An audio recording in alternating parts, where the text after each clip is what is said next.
बोलायचे न बोलता आता तुझ्या सवे तुझ्या विना असायचे आता डोळ्यात या रोज तुला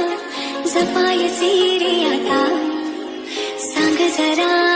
असे कसे लपायचे हे आता